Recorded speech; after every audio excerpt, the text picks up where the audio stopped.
You're spending two, maybe $3,000 a year on gasoline, every single one of you watching this. And I'm telling you right now, a big chunk of that money does not have to leave your wallet.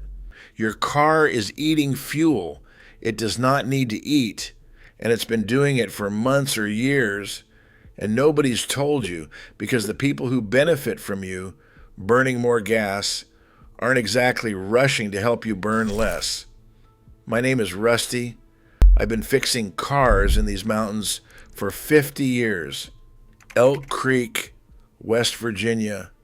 I've had neighbors, their kids, and now their grandkids bringing me their trucks and cars since before most of you were born. And I see the same two problems on almost every single vehicle that pulls up to my place. Two things that are costing you hundreds of dollars a year in wasted gas. One of them costs $3 to fix. The other one costs you nothing, $0. And both of them take less time than filling your gas tank. The dealer knows about these. Your mechanic knows about them. The quick lube place on the corner knows. They all know. But they make money when you don't. So here we are.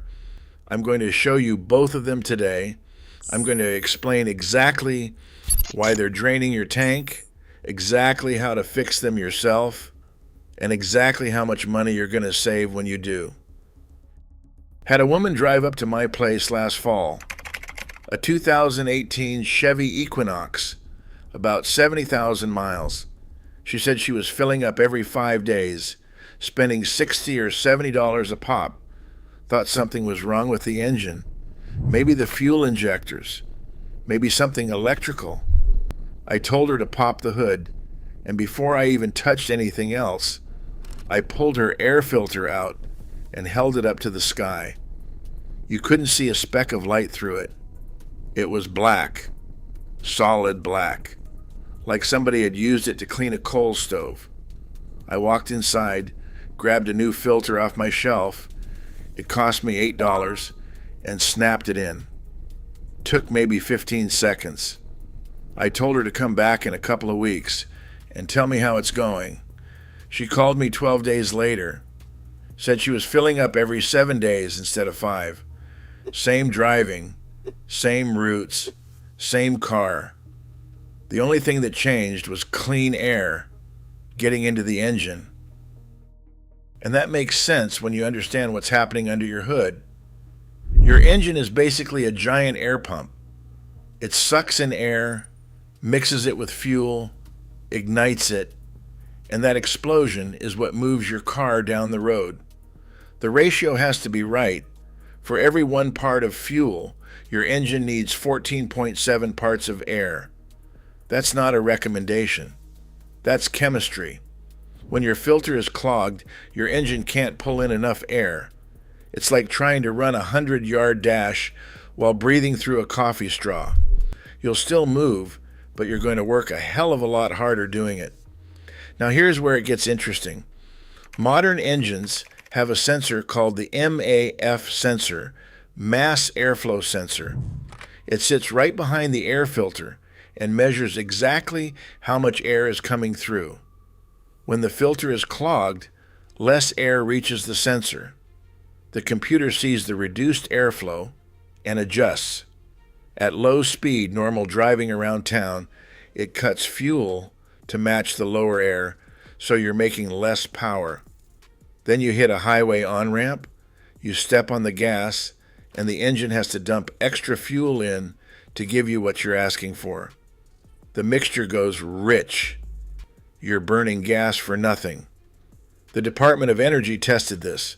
On older carbureted engines, the kind I grew up rebuilding, a dirty filter drops fuel economy 6 to 11%. On modern fuel-injected engines, the direct fuel economy hit is 2 to 6%. But here's what nobody talks about from that same study. They measured a 7 to 11% loss in horsepower. Less horsepower means your engine revs harder to do the same job. And when your engine revs harder, it burns more fuel. Period. It's all connected. but it gets worse. When the filter gets really clogged, the pressure differential across it gets too high. Tiny particles of dirt start pushing through the filter media and coating your MAF sensor in a layer of grime. Now the sensor is giving bad readings. Your computer is making bad fuel decisions based on bad data. Your check engine light comes on. You go to the dealer, they plug in their scan tool, pull a MAF code, and tell you the sensor needs to be replaced. $300 to $500, depending on the vehicle. That's exactly what happened to a guy who came up here 2 winters ago in a Dodge Ram. Check engine light, running rough, terrible mileage. His dealer quoted him $460, MAF sensor replacement, labor, diagnostic fee. I pulled his air filter and it looked like it had been in there since the Obama administration. I put a new one in for $12, sprayed his MAF sensor with a $5 can of CRCMAF sensor cleaner that you can get at any auto parts store, cleared the code with a $25 OB2 scanner, and sent him home. Under $50 total. His truck ran like it just rolled off the lot. That dealer wanted $460 for a problem that started with a $12 filter. And they knew it. Every mechanic in that shop knew it. But a $12 filter doesn't pay the bills the way a $460 repair order does. Here's what you do. Go to Walmart, AutoZone, O'Reilly, or Amazon, wherever you want. Type in your year, make, and model, and buy an engine AIR filter. They run $7 to $15 depending on the brand. Bring it home. Pop your hood. Find the air box. It's a big plastic box, usually right on top of the engine or off to the side, with a fat rubber hose coming out of it. Unclip the clips or unscrew a couple of screws. Lift the lid. Pull the old filter out. Hold it up to the light. If you can't see through it, you needed a new one 3,000 miles ago. Drop the new one in the same way the old one came out. Close the lid. Clip it shut. That's it. 30 seconds. My granddaughter did it when she was 9. Do this every 12 to 15,000 miles. If you're on dirt roads, gravel, or in construction zones, every 10,000. Up here in the mountains, I tell all my neighbors 10,000, no exceptions. And stop paying a dealer $50 to $140 to do something that takes less time than tying your shoes. Now, the second thing that's draining your gas tank is even simpler than the filter, and it's not going to cost you a dime to fix. Your tires. NHTSA, the National Highway Traffic Safety Administration, ran a survey on vehicles across the country. 1 in 4 passenger cars is driving around right now with at least one underinflated tire. 1 in 3 if you drive a truck or a sport utility vehicle. That's tens of millions of vehicles burning extra fuel every single mile because of air. Free air. Here's why it matters. When your tire is low on pressure, more rubber sits on the pavement. More rubber on the pavement means more rolling resistance. More rolling resistance means your engine has to push harder to move the car the same speed. And pushing harder means burning more fuel. It's physics. The Department of Energy put a number on it. For every single PSI, your tires are below the recommended pressure. You lose 0.2 to 0.3% fuel economy across all 4 tires. Doesn't sound like much, right? Do the math. Tires lose about 1 PSI per month just sitting there. That's normal. It's how rubber works. Air molecules slowly push through the tire wall over time. If you haven't checked your tire pressure in 3 or 4 months, and be honest with yourself, most of you haven't, you could easily be 8 to 10 psi low on every tire.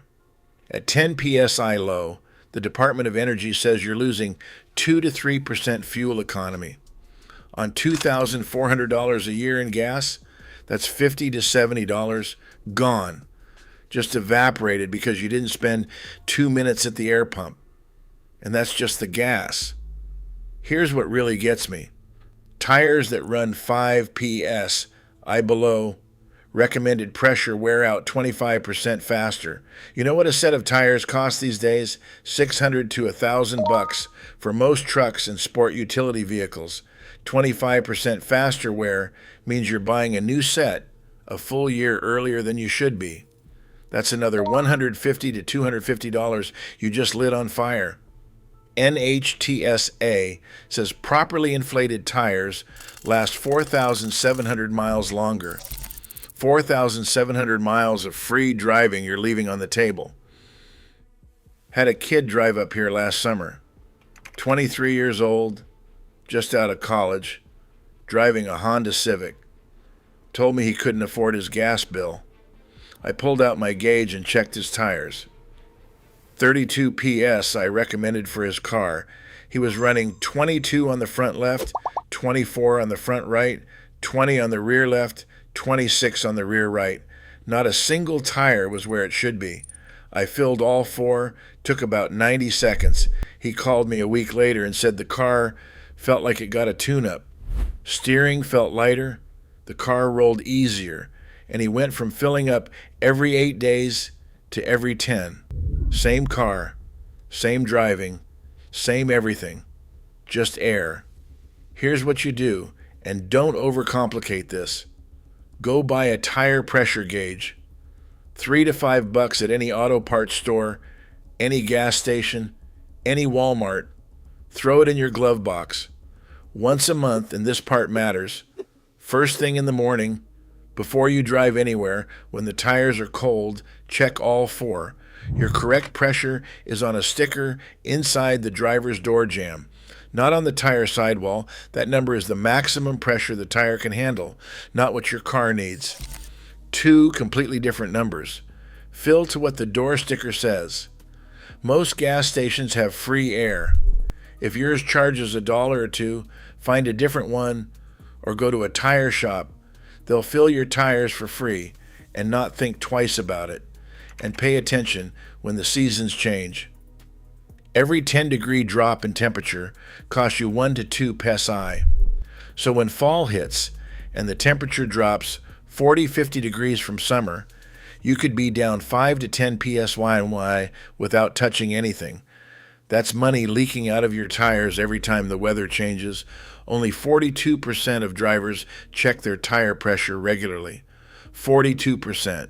That means more than half the people on the road right now are burning extra gas and killing their tires early and don't even know it. Don't be one of them. So let's add this up because I want you to see the real number. A clean air filter saves you 3 to 6% on fuel. Properly inflated tires save you another 2 to 3%. Combined, that's 5 to 9% of your annual gas bill back in your pocket. On $2,400 a year, and a lot of you are spending more than that, especially the way prices have been going this year. That's $120 to $216 in fuel savings alone every single year. But that's just the gas. You're also not paying the dealer $40 to $140 to change a filter you can swap in 30 seconds. You're not paying $300 to $500 to replace a MAF sensor that wouldn't have gone bad if you'd kept a clean filter in there. And your tires are lasting 4,700 miles longer, which means you're pushing that $600 to $1,000 tire replacement back by a full year. Add it all up, and you're looking at $300 to $500 a year in real savings, not theoretical, not best case scenario. Real money that stays in your account instead of going to a dealer, a tire shop, or an oil company. The air filter costs you $8 to $15 and 30 seconds of your time. The tire gauge costs you $3 to $5 and 2 minutes a month. The air is free. That's it. That's the whole secret. No special tools, no mechanical knowledge, no appointment, no labor charge. Every dealer in this country, every quick lube shop, every tire center, they all know about this. They've known for decades, but they make more money when you don't know. So they're not exactly putting it on a billboard. I've been doing this 50 years. I've never once met a broke man who couldn't afford a $10 air filter. But I've met plenty who couldn't afford the repair bill that came from not buying one.